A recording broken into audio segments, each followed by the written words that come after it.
happening? Episode 128. I am Shane, and I'm here with Mark Huffman. How are you doing, sir? I'm great. How are you? I'm doing well. Thanks for coming on.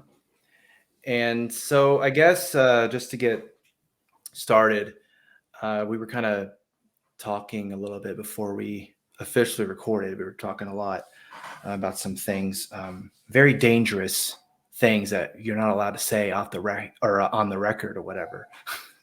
But we'll get to those a little later, I suppose. But the first thing that I wanted to ask you is about your pinned tweet as of right now, where your Twitter is at Huff for Congress, and so me being like, let me look that up. See, I'm kind of curious on what he ran, just to see, and nothing showed up. So I was like, oh, I guess that's that was wrong on my part. And then you're telling me, well, it was like I'm talking about your pinned tweet. Yeah. Whether it's like, I don't know, am I being serious or not? So can you kind of go over that whole thing and what the point of it was? So my original Twitter handle, and I never thought I'd be on Twitter, but then I wrote a book, it got published. They said I had to have a Twitter account, so it was my official author name. And then you get in there, and if Instagram is a museum for pretty people, which it is, I like to think of Twitter as a gang of hobos having a gang war in a tire fire. And I fit right in. So I kind of jumped into that, and it quickly, my account became less of a look at my book sort of thing, which nobody seemed to care about, to we're going to brawl about politics sort of thing. Let's go. And when you do that, sometimes you get tagged and you're it, and then people get really mad at you. So there was a point maybe a couple of years ago where I switched handles just not to deal with it. And I was thinking for something, I don't know, I was looking for something kind of more anonymous, but also aspirational. Because, I got lots of years to run for Congress. And I thought, I'll just do Huff for Congress just in case I ever do. And then I already have the handle. So I'll be good to go. But then I'll let everyone know what my positions are. So it all kind of starts out as a goof, which is most of what I do on Twitter, at least my political Twitter. But I have plans, and I pinned them. I pinned all my plans, and I got more. So just like that tweet, and I'll keep adding to it. So the first one that you had put out was that you were going to dress up as a pirate. Yes. And like I was saying earlier about what we were talking about, I was saying, well, if you ran ran for Congress under the Libertarian Party ticket, you'd fit right at home. Oh yeah, sure. There are all sorts of characters. First, I bet I could come up with a super dope, authentic period pirate costume, and I would wear it every single day. It'd be amazing. Also, I'm a big fan of Article 1, Section 8, which is the part of the Constitution that actually bullet points what Congress is meant to be responsible for, legislating.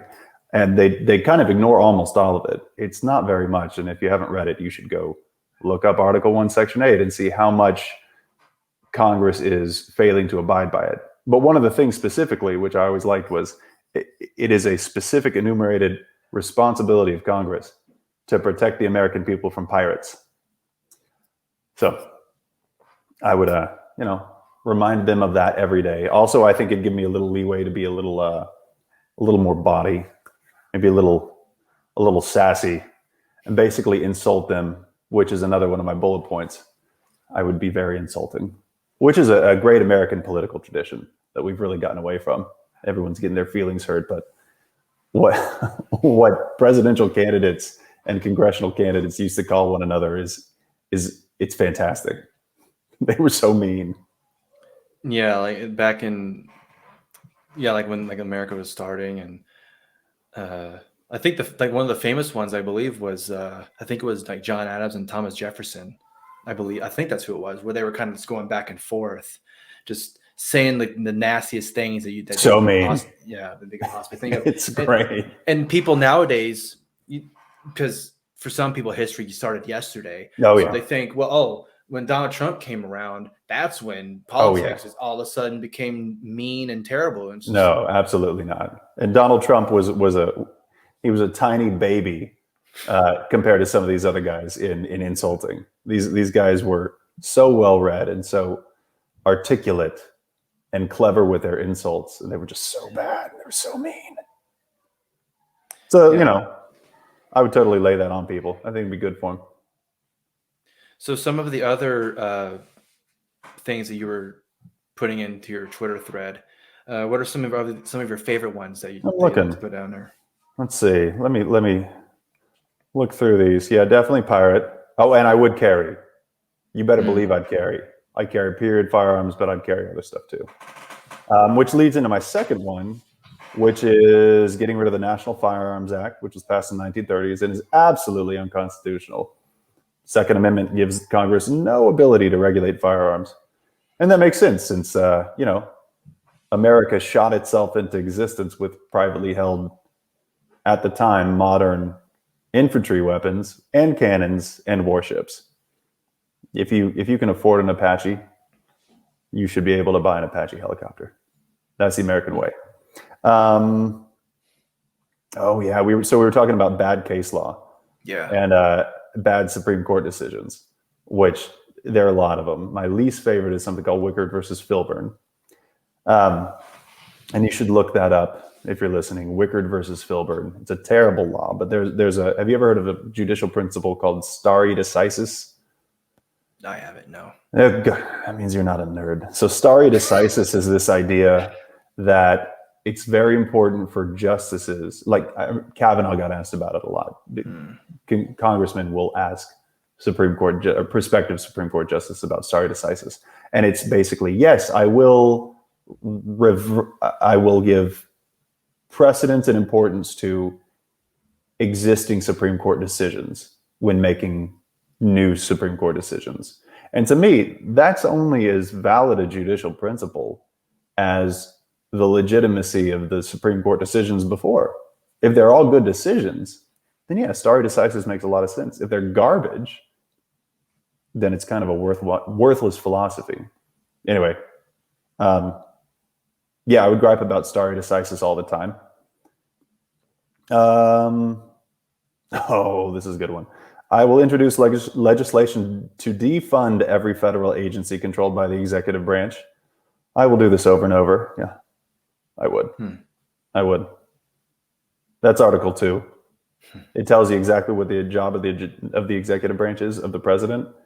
It's to be basically a fancy diplomat. It's to pardon criminals if you want to.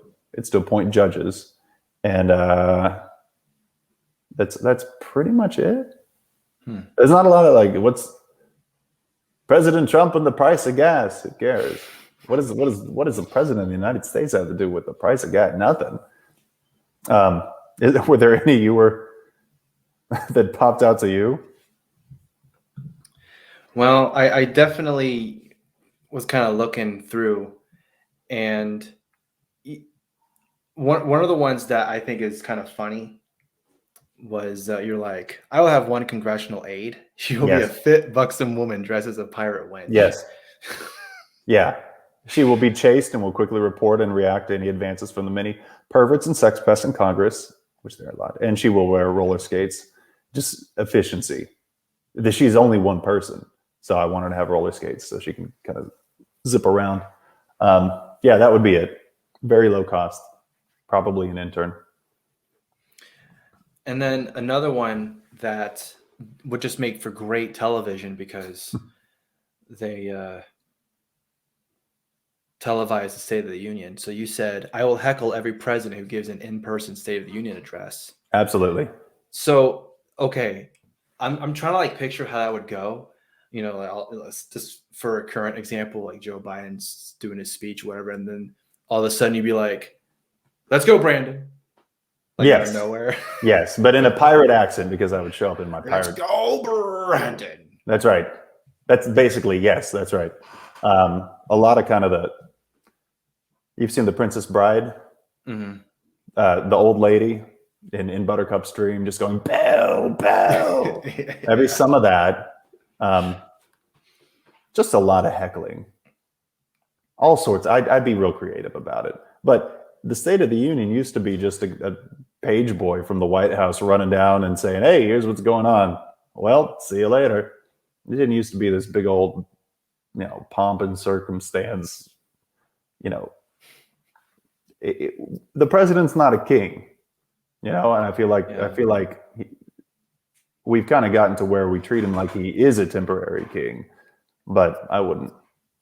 He's just some guy, and usually he's not really great. Hate to say that, but we're not super great at picking the most competent national executive, I gotta say. Well, it kind of goes on how some people look at politicians as people who they're just there because they want power. They're not smart. They don't have like any inkling of how to function. They're just there I want power and I want money and I want to be able to influence the culture to a point where, I mean, we look at it now with how they govern and how they have all these aides. I mean, you said, like I was saying before, with you would have one aide, but they have all these different people kind of giving them things to say. They don't have they're just mouthpieces basically. Yeah. And I'm sure there are some that think that when they go into government, they want to do good or whatever. But for the most part, it's basically just people who, I don't know, they weren't able to do anything else. Right. So they're like, well, I guess I'll just run for Congress or try to be governor or something, or be the mayor or whatever. Yeah. There are exceptions, and I think there are more exceptions the lower down you go. Because like when you get to governors, that's and then even further down to mayors, it becomes more and more administrative, which is incidentally why governors have always made the most competent presidents, because senators don't have any executive experience. I mean, how would they know? It's a totally different job. It's completely different. A governor is kind of a smaller president, but you actually have to do things. Then you have to abide by a budget, which is another subject. But yeah, I don't know if by somebody thinks all that stuff, you meant me in particular, because I think all that stuff. I've said before that modern American politics seems to attract the kind of person I like to call a narcissistic midwit, right? Yeah. It's someone who thinks. There's a really fascinating concept called the Dunning-Kruger Curve. Have you ever heard of that? It sounds kind of familiar. So it's this idea that when you don't know anything about a subject, you don't know anything about a subject. So it basically graphs your actual expertise against your perception of how much expertise you have. So you start off at zero because you don't know anything. But then you get to a point where you kind of are familiar with the subject and you think you are just king boss of that entire thing, right? But then the more you know, the more it kind of tails off and goes down. Because when you become a true expert, I can just say from my day job, do you know how much? Do you have any idea how inhaled anesthetic gas works? Nobody does. Nobody does. We give it every day. It's absolutely pragmatic. Nobody actually knows what it does in the brain to induce a state of anesthesia. And that's just to say, when you really kind of have to, when you master a subject, or when you have to master a subject, you realize how much you don't know about it. And I mean how much there is not known about it, and how, when you understand how much you can control about whatever, whether it's politics or medicine or whatever, then you have kind of this humility, because there's so much you can't control. But when you're a midwit at the peak of that Dunning-Kruger curve and you think you're king boss, then you want to control everything because you think you can. Mm-hmm. You think you can micromanage a nation of 330 million people divided up into 50 states who are all supposed to be autonomous. And that's crazy to me. That's insane. I mean, even for Senate or House of Representatives to do that. And there are exceptions. There are some good senators, not a lot of good senators, some good representatives. But for the most part, these are people who think much too highly of themselves and their abilities, especially considering their background, which is usually not very interesting or notable. But they want to control everything as if they could do it.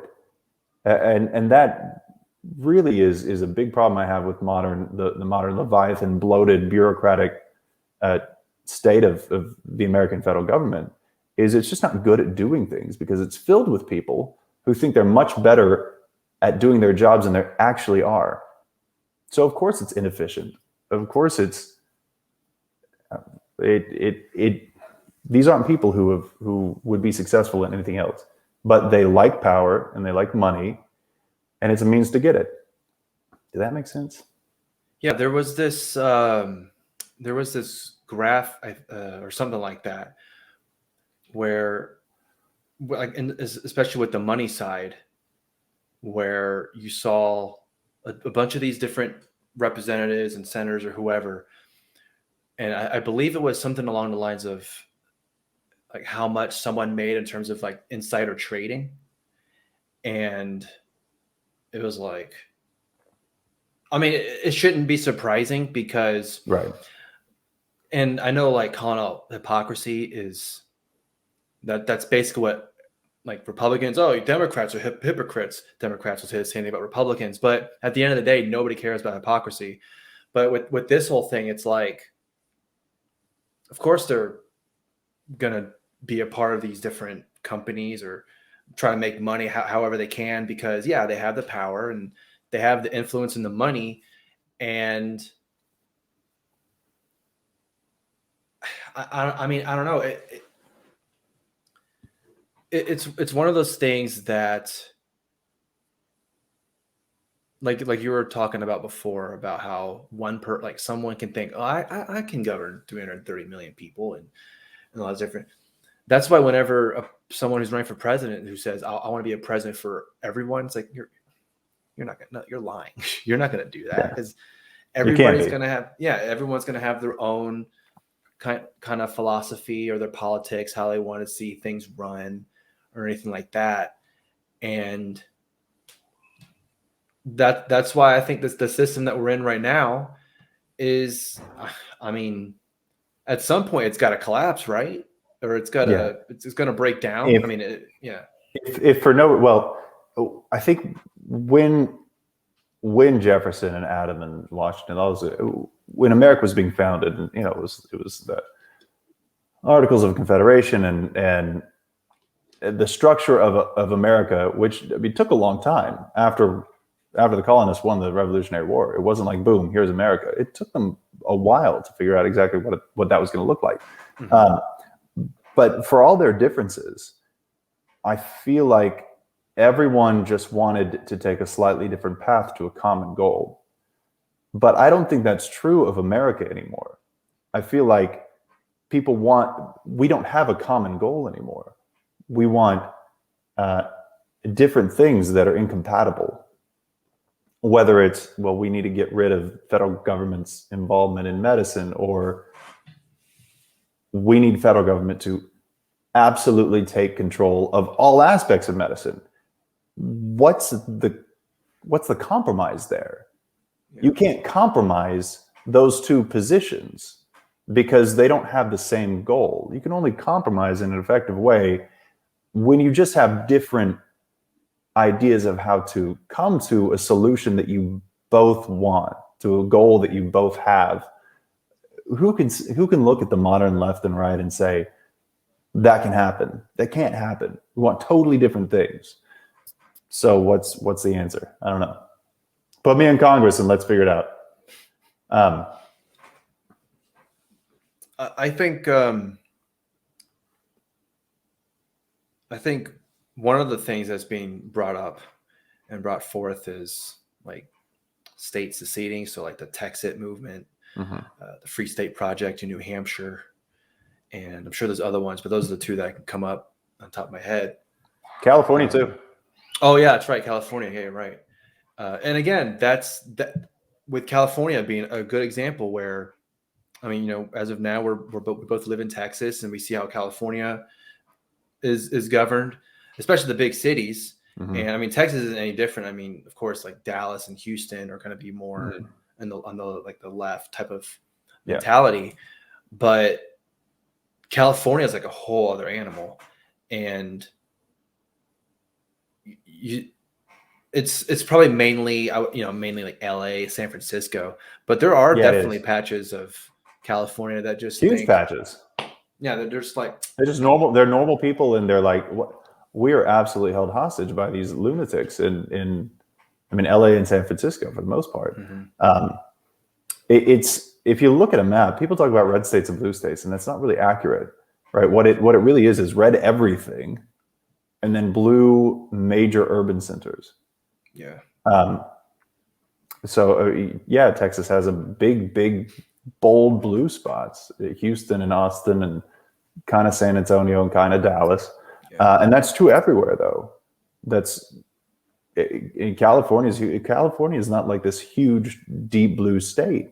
It's got really, really, really concentrated blue, highly populated urban areas, and everything else is red. So, what's the answer there? To secede the whole state? I don't know.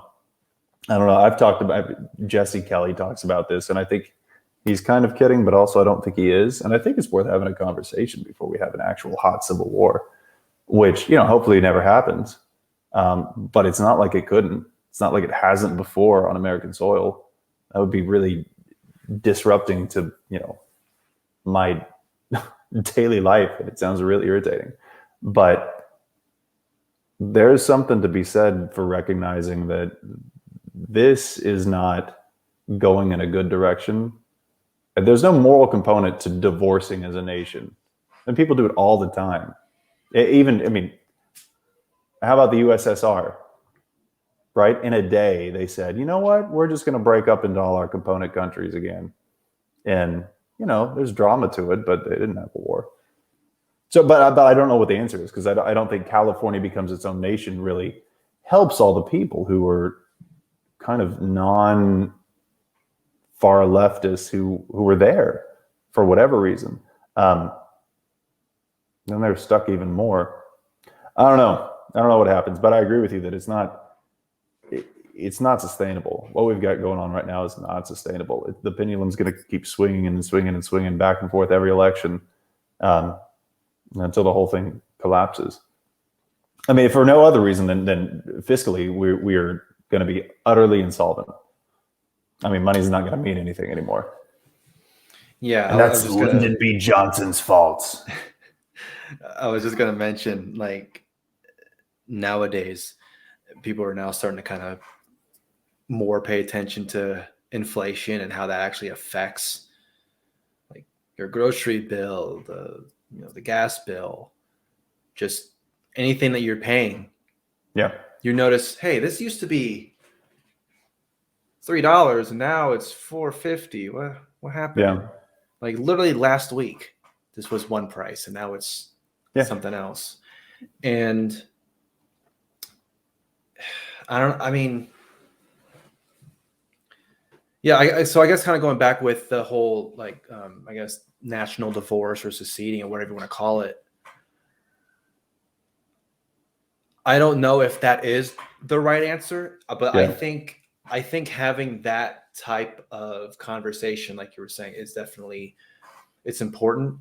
But I would probably even go even further and say that at this point, it's like, what do you have to lose if it happens? Yeah, I agree with that. Yeah. How would having that conversation or even doing that be any worse than what you have now?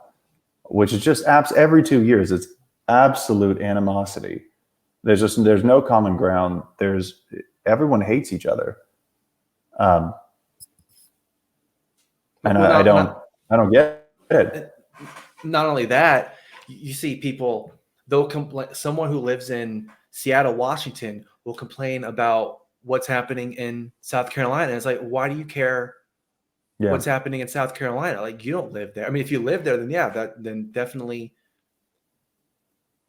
like have that conversation, or at least be like, yeah, this is really important to me. But you don't live there. You live in Seattle or wherever you live. Right. So kind of, and that's how it was. Yeah. That's right, and that's how it was meant to be. That's how it was intended to be. You had a federal government that took care of a few common issues. Again, Article 1, Section 8 kind of lays them all out, like common currency, protecting everybody from pirates, controlling national borders, true commerce between the states, running a patent office and a post office. Those are in there. It's just not very much, though. And then states, and that this is the 10th Amendment, right? Whatever powers are not given to the federal government by Article 1, Section 8, or specifically prohibited to the states, or the states' issues. And you don't see that anymore at all. Everything is a federal issue. Well, almost nothing should be a federal issue. But they've kind of taken over every aspect of life. And people think differently about different things. So, I mean, the answer is Seattle is united with South Carolina with a common currency. What the answer should be, what we should have never swayed from. Washington and Seattle they share the same currency as South Carolina does, and that's really it. They just do their business because they're very different places. The GDPs of states are comparable to the GDPs of lots and lots of different nations. I mean, Europe is filled with countries that are the size of states. I mean, Europe is the size of the United States. So it's not like this is some crazy idea that states can take care of their business and the federal government kind of creates an umbrella with certain common issues, and that's all they're responsible for. But again, you have a bunch of power-hungry, narcissistic midwits who think that consolidating federal power will make it so everyone's happy, or at least they can make everyone happy. That's never what happens. Well, and it hasn't happened either. Yeah, you're not going to make everybody happy. No. There's going to be someone who thinks what you're doing is wrong. And that's why I kind of look at how some anarchists they'll say, well, what would be a more, I guess a better solution. I don't know if that's the right term, but something that would be more competent than what's going on now is that every single person is kind of like their own government, and they kind of live their lives how they want to live. And again, I don't know. I think anyone who says, well, I have the right answer and I know what it is, I mean, who's to say for real what it is? But I would say too, like you're talking about Civil War and how, obviously it's happened before in America. And I'm kind of thinking, there's people out there who, if it did get to that point where it was a bloody Civil War, they'd be like, yeah, that's how I want it to come to that, because you shouldn't. Like a peaceful solution, that's something that obviously I think a lot of people would want. But if you're wanting to get to the ends of the means or whatever that is, for it to become like a violent civil war would be something that is very much a possibility, especially kind of in this day and age, I think you always have to realize that it is, and it always has been, and you should also do everything you can to avoid it. I mean, we are a generation.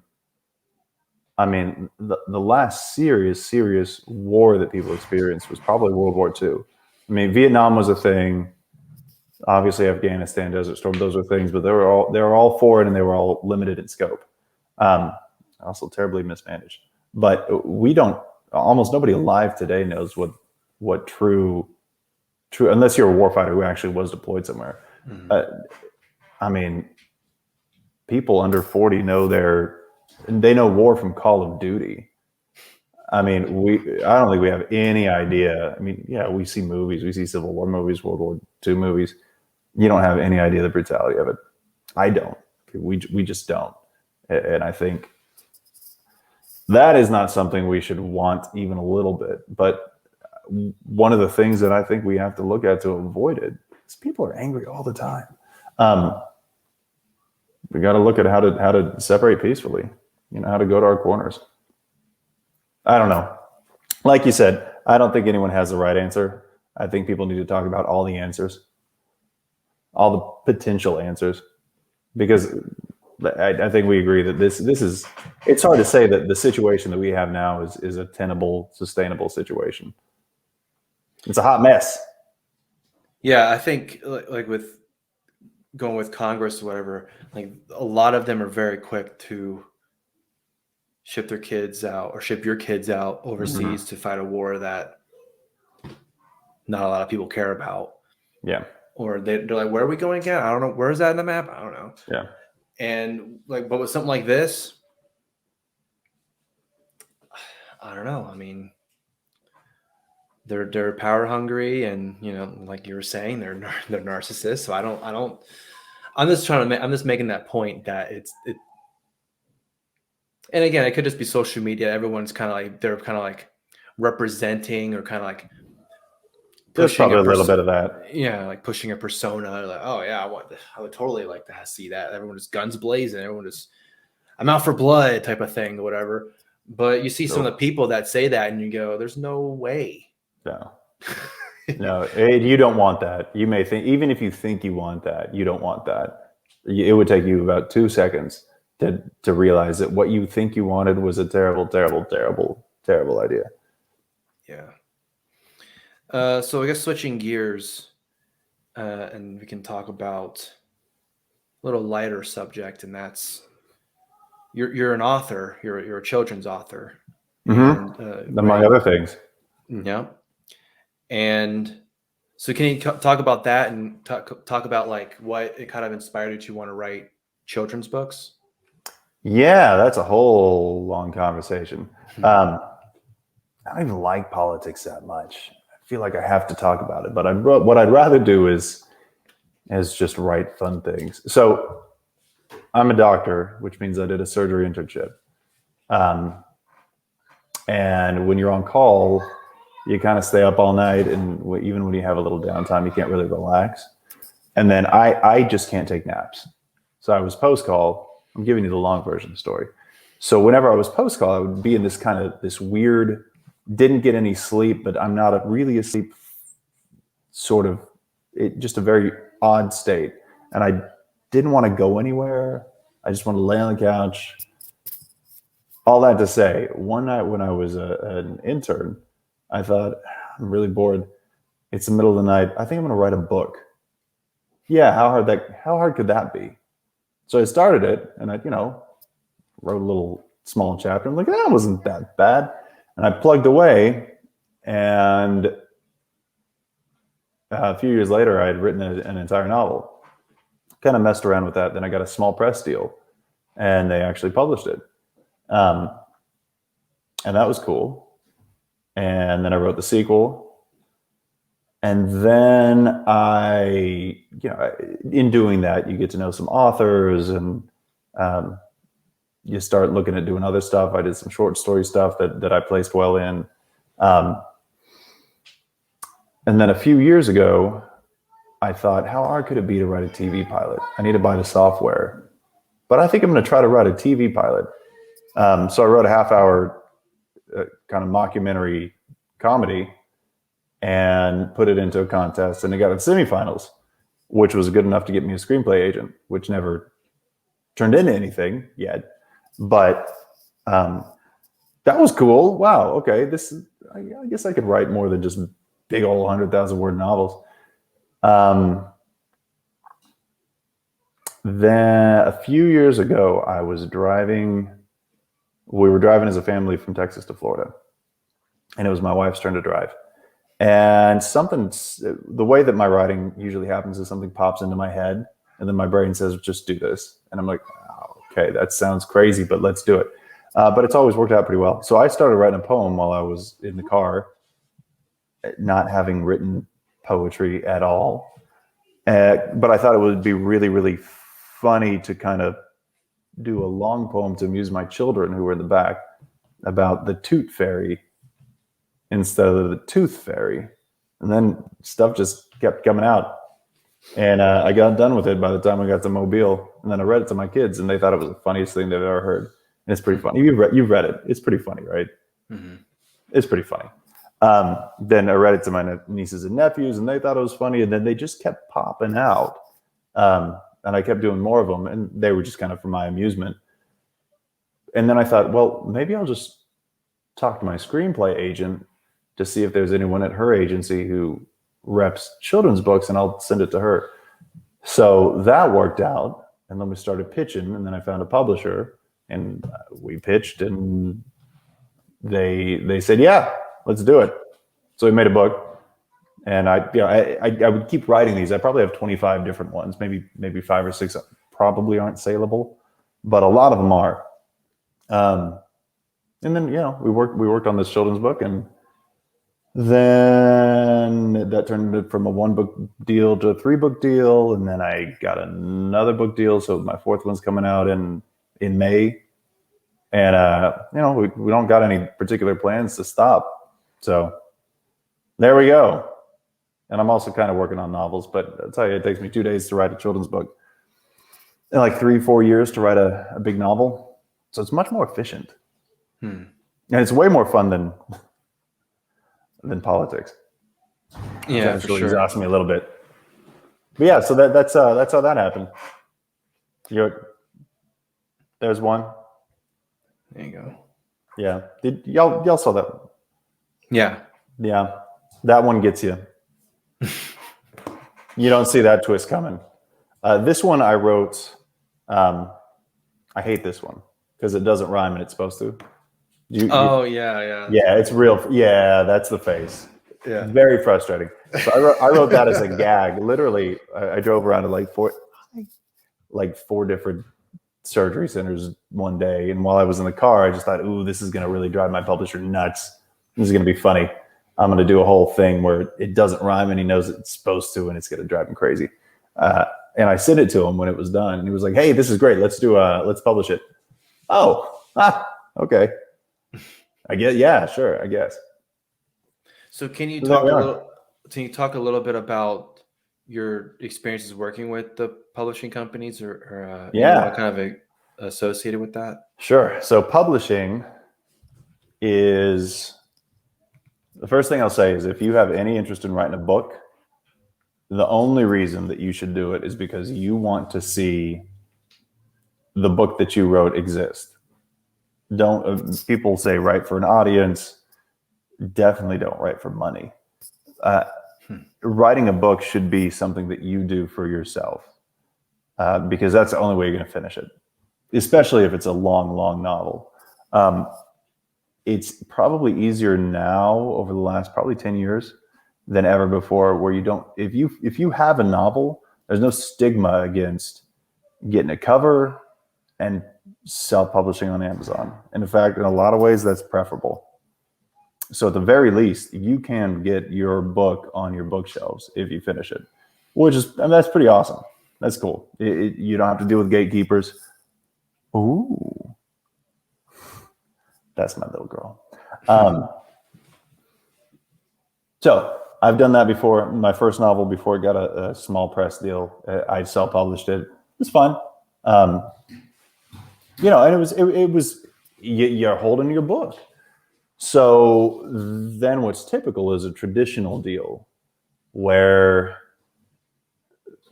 here's what you have to do. You have to write the book, and that is the beginning of your author journey.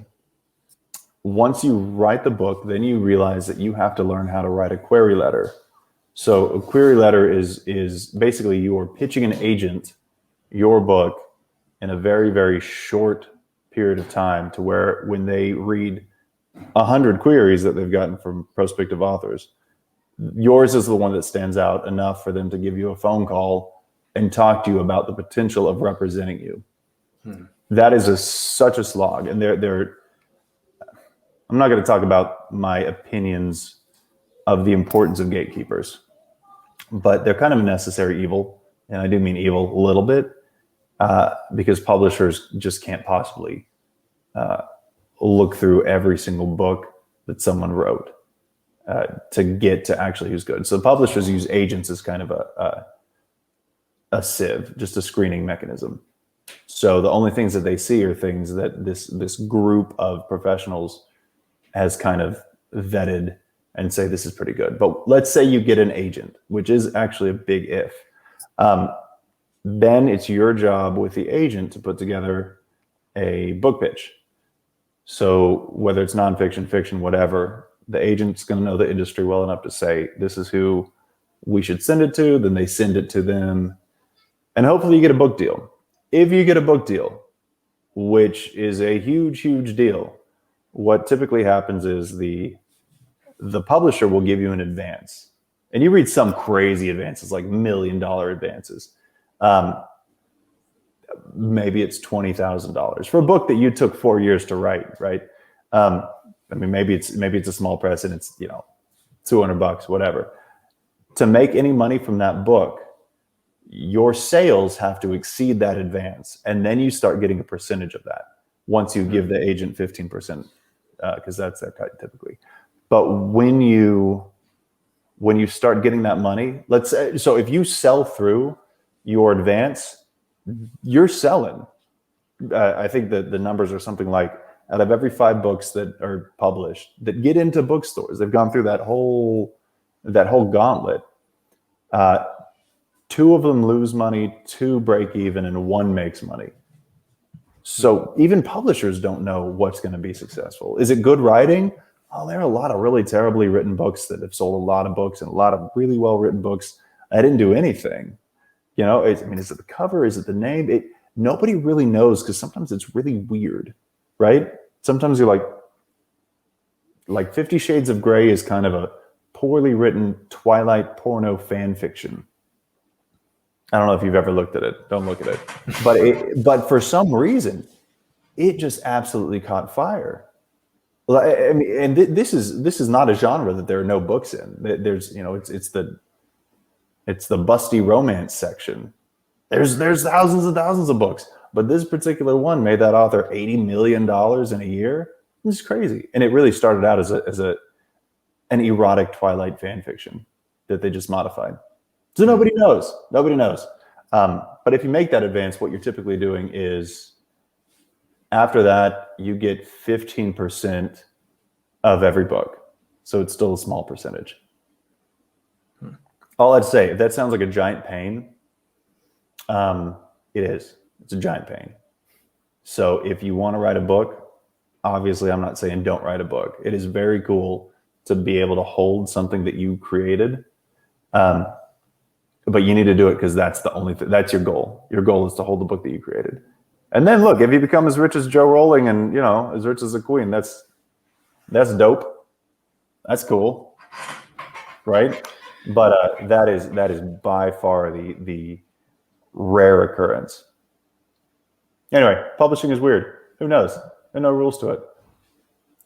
So it seems to be a lot of eyes and ears have to be around you, like at all times. Kind of, we gotta do this, do that. You kind of got all these different steps you have to go through before you get to the end. Mm-hmm. I mean, it's like with a lot of things, I think, in the entertainment industry, there's a lot of boom, bam, boom, boom, boom. Everything's got to work right the first time. And I mean, with exceptions, of course, but everything's kind of everyone's basically got to be on the same page. And that's pun intended. Yeah. And where can they find those books? Well, I just realized I didn't actually say the names of them. So Amazon has everything. I think there's a few Barnes and Nobles who made a buy. It's really hard to get shelf space anywhere. But Amazon is always a good bet. BarnesandNoble.com too. But the first one's called The Toot Fairy. Again, I'll show it. Second one is called Cheesemaker Durdsden. And the third one's called Villain the Bard. And then I got 2 novels called Leviathan and Fallen that are, I owe them a final book in the trilogy. And that is, I don't want to talk about that. But I actually have a fourth children's book coming out in May, which I don't think you guys know much about, do you? Mm. Well, no, I got to ask you. Y'all read those. What did y'all think of them? We liked them. I thought that like the Toot Fairy, for example, was pretty good. The the cheesemaker one, like you said, that twist is pretty good. That twist is amazing. Yeah. And then the Bard one is interesting because, like, especially I think towards the end where he like gets the power to rhyme. I'm sorry, spoiler. No, he gets the power to rhyme. It's fine. He gets the power to rhyme, and you have to fill in the blank in your head. So that's kind of an interesting thing. So, oh yeah, blah, blah, blah. Okay, that word would be what it would be in the book, that the next page or whatever. So that's that one's frustrating though. Yeah. Hey, can I give people listening just a taste of what we're talking about? Sure. So I write in verse, and it's pretty. Imagine if Dr. Seuss was an actual doctor and also didn't make up words and was a little more, careful with meter. That's mine, and also did more body humor. But so everything rhymes, and I make it a point that no slant rhymes or half rhymes. It rhymes properly. But this third book, Bill and the Bard, it goes like, in a land far away, there was once a young bard with a problem. He found rhyming words to be difficult. He was skilled on the fiddle, the flute, and guitar, and his voice was beloved by crowds near and distant. But when writing a poem or sonnet or song, when he tried to make rhymes, the last word came out not quite right exactly. And so on. Oh, and it just goes on like that. And I hated writing it because it irks me. But I did it. So there we are. It was your biggest challenge yet, basically, wasn't it? Yeah. Now I got a sequel already written to that one, but everything rhymes. But now there's a bunch of anagrams in there. I mean, a bunch of anagrams. I'm a very big anagrammatist. You familiar with anagrams? Yeah. I've done a bunch of anagrams for President Donald Trump. Or Donald Trump, President of the United States of America. There are tons of great anagrams you can get out of that. So my fourth book, because I'll send you one of these too, should be coming out in May. And it's called Bubbles. And it's about a mermaid who wants to become a human because she has a terrible gas problem. She's very embarrassed because you can see it everywhere she goes, right? So she figures, I'm going to just become a human. And then nobody will know that I'm farting all the time. Problem solved. But then the spoiler alert again, it's a shared universe.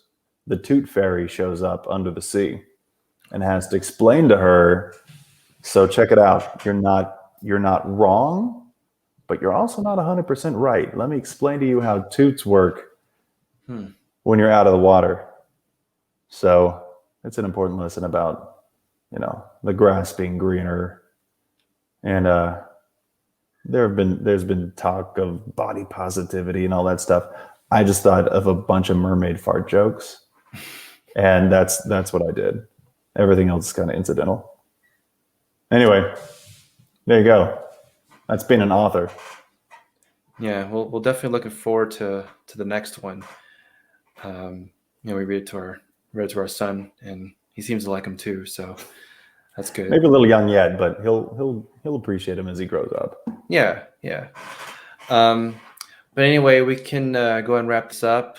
If you want to go ahead and plug your social media or anything like that, you can go ahead.